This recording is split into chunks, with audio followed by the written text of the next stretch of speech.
Pessoal, eu estou acendendo uma candeia dos tempos de Jesus. É claro, isso aqui é uma réplica de uma candeia que é mencionada, sabe aonde? Na parábola das 10 virgens. E eu vou te explicar nesse vídeo como esse utensílio aqui, esse objeto tão simples, me fez entender a parábola das 10 virgens de uma forma ainda mais abrangente, entendendo a cultura da época. Eu adquiri isso em Jerusalém e tem um manual como você pode acender. Então fica comigo até o final desse vídeo para você entender junto comigo.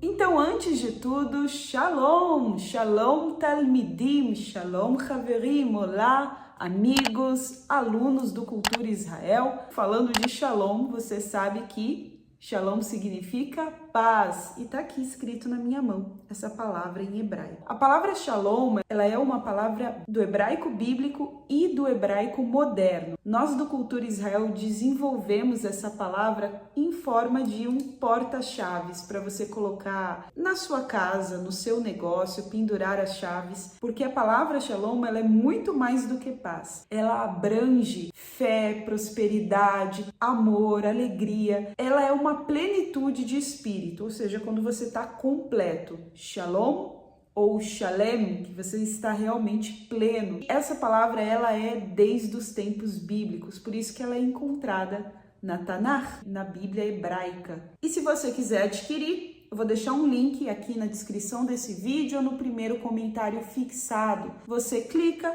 adquire e chega na sua casa pelos correios. A palavra Shalom. Continuando a falar sobre a parábola das 10 virgens, para você que não se lembra dessa parábola, Jesus sempre usava exemplos, parábolas para poder explicar as escrituras, para falar com os discípulos, para falar com o povo. E no caso da parábola das 10 virgens não foi diferente. Tentando explicar para as pessoas sobre o reino dos céus, ele disse que o reino dos céus seria comparado a 10 virgens, 5 prudentes e 5 tolas, 5 nécias. As prudentes, elas não esqueceram do azeite para suas lâmpadas.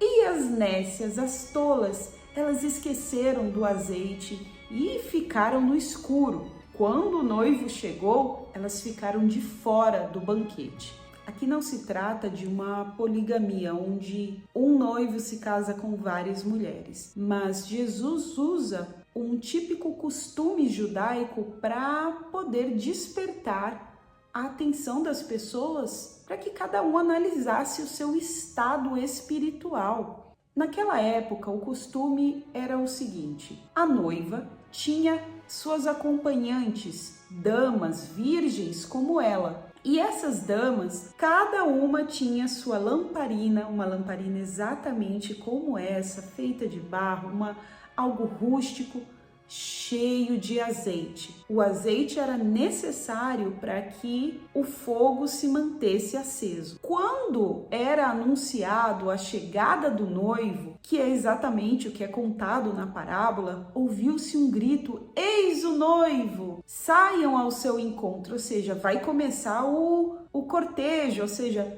todas vão pegar suas lamparinas e iluminar o caminho dos noivos, até chegar no local onde vai haver a celebração das núpcias, porque isso geralmente acontecia de noite, onde o noivo iria ceiar com a noiva, juntamente com os convidados, e depois haveria noite de núpcias. Só que, segundo a Bíblia, as nécias, elas esqueceram de repor o azeite, porque esse azeite aqui tem um tempo.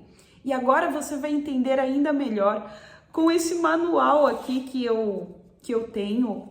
Essa lamparina, gente, eu adquiri em Jerusalém. Eu nunca tinha usado, tá? Já tem um tempo que tá guardada. E eu decidi acender para ver como é que funciona. E isso me clareou ainda mais a mente com respeito a essa tradição, a essa parábola. Aqui diz o seguinte: para poder acender essa lamparina, aqui diz que eu devo lavar o recipiente com água, ele deve ser lavado. Segundo, deve ser preenchido com azeite puro, não é qualquer azeite, é azeite de oliva puro mesmo. E somente então acender com fogo. Aqui diz também que isso aqui vai ficar aceso por 3 ou 4 horas. Eu acendi a minha lamparina aqui de novo, ou a minha candeia, para poder ilustrar melhor para vocês. O mais interessante, gente, é que nós temos aqui 3 elementos. Conforme eu fui refazendo esse processo, como se fosse dessa época, dos tempos bíblicos, eu fui entendendo melhor a parábola. Esse recipiente, se você observar bem de perto, ele é todo feito de barro. Ele é muito simples. E assim somos nós.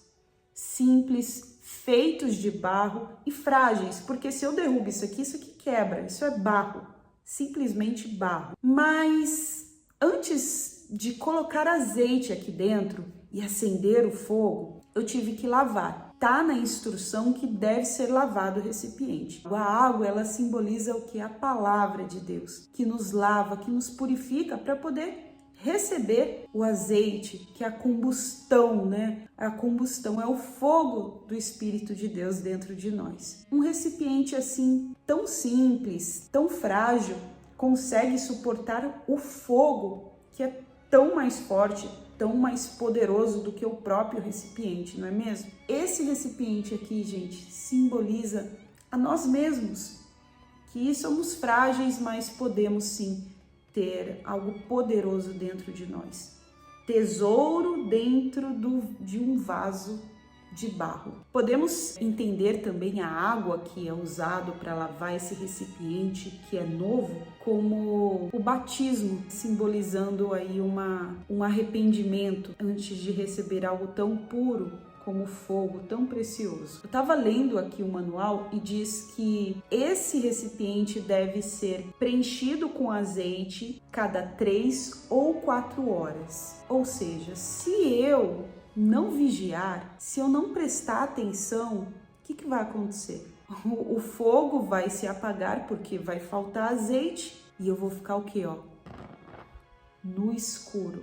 E essa parábola nos exorta justamente sobre a vigilância. Eu devo estar vigilante, caso contrário, o fogo se apaga. Agora você entende porque a Bíblia fala que o Espírito Santo é o penhor da nossa salvação, é a garantia da salvação. Jesus, ele usou esse costume judaico onde as damas da noiva acompanhavam com as suas lâmpadas acesas, esse costume da época para poder despertar as pessoas. Da mesma forma que você pode esquecer de colocar azeite ou até mesmo de ter um azeite perto de você, se você dormir por algumas horas, porque aqui diz no manual, de 3 a 4 horas, eu posso perder algo muito mais precioso, né? Que é justamente o casamento. Era a celebração mais importante da vida de um homem e de uma mulher, né? Era um início de uma nova vida naquela época. E você, como dama, perder justamente algo tão especial, porque você esqueceu, você não vigiou, você não ficou atenta, e todos foram celebrar as bodas e você ficou para trás por um descuido. Assim será nos últimos dias, quando ele voltar para buscar a sua igreja. E muitos perguntam como é que se diz candeia em hebraico. Bom, em hebraico se diz menorá. É a mesma palavra. Se nós formos para a parábola em hebraico, os textos, a mesma palavra para candelabro em hebraico. Candelabro era um utensílio usado dentro do tabernáculo e dentro do templo, mas essa palavra é usada para todo o recipiente que recebia a luz naquela época. Bom, pessoal, esse foi mais um vídeo. E se você gostou dessa curiosidade, deixa o seu like e compartilhe com alguém. Aqui é a Sara. Shalom uleitraot. Tchau, tchau.